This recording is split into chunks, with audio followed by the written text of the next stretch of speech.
The Beatitudes have inspired humanity for centuries.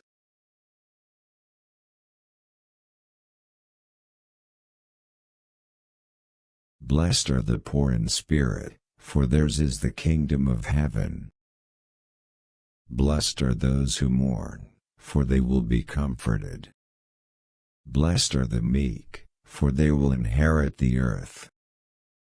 Blessed are those who hunger and thirst for righteousness, for they will be filled. Blessed are the merciful, for they will be shown mercy. Blessed are the pure in heart, for they will see God. Blessed are the peacemakers, for they will be called children of God. Blessed are those who are persecuted because of righteousness, for theirs is the kingdom of heaven. Blessed are you when people insult you, persecute you and falsely say all kinds of evil against you because of me. Rejoice and be glad, because great is your reward in heaven, for in the same way they persecuted the prophets who were before you.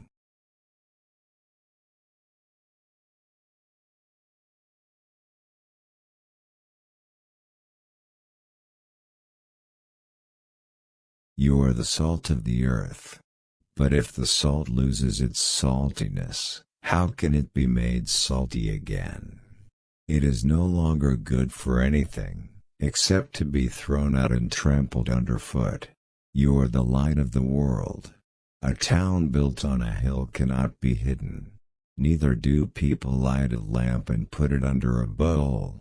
Instead they put it on its stand, and it gives light to everyone in the house.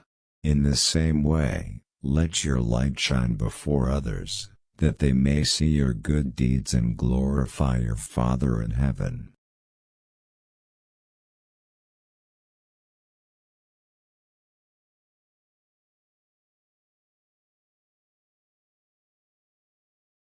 You have heard that it was said to the people long ago, "You shall not murder, and anyone who murders will be subject to judgment."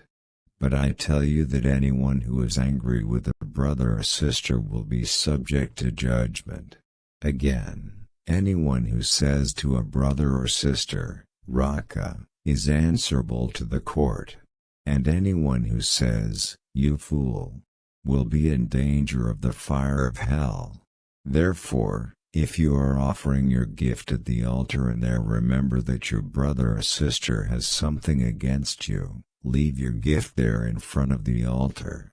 First go and be reconciled to them, then come and offer your gift. Settle matters quickly with your adversary who is taking you to court. Do it while you are still together on the way, or your adversary may hand you over to the judge, and the judge may hand you over to the officer, and you may be thrown into prison. Truly I tell you, you will not get out until you have paid the last penny.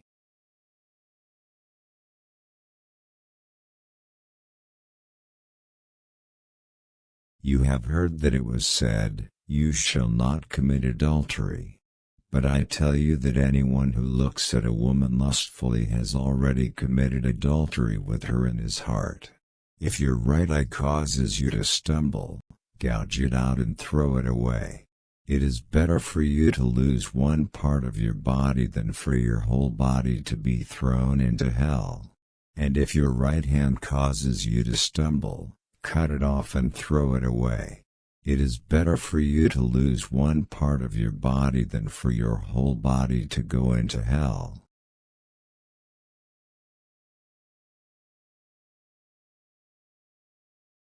It has been said, "Anyone who divorces his wife must give her a certificate of divorce." But I tell you that anyone who divorces his wife, except for sexual immorality, makes her the victim of adultery, and anyone who marries a divorced woman commits adultery.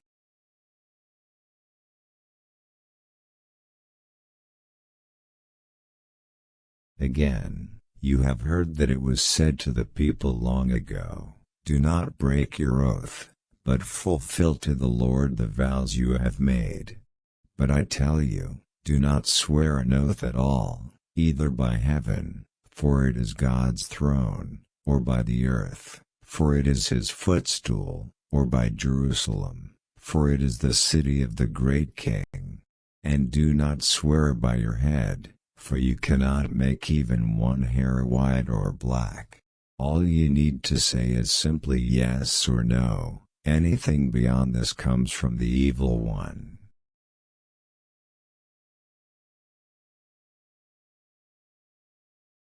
You have heard that it was said, eye for eye, and tooth for tooth.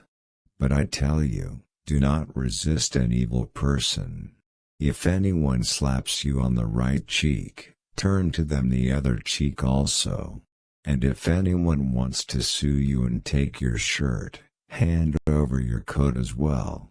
If anyone forces you to go 1 mile, go with them 2 miles. Give to the one who asks you, and do not turn away from the one who wants to borrow from you.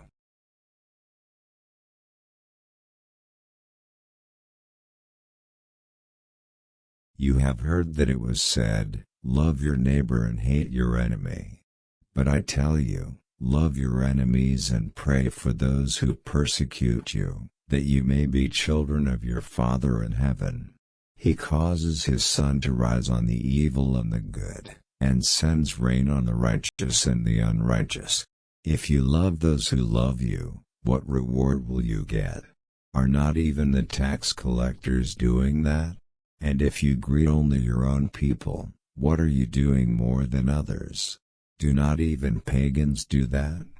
Be perfect, therefore, as your heavenly Father is perfect.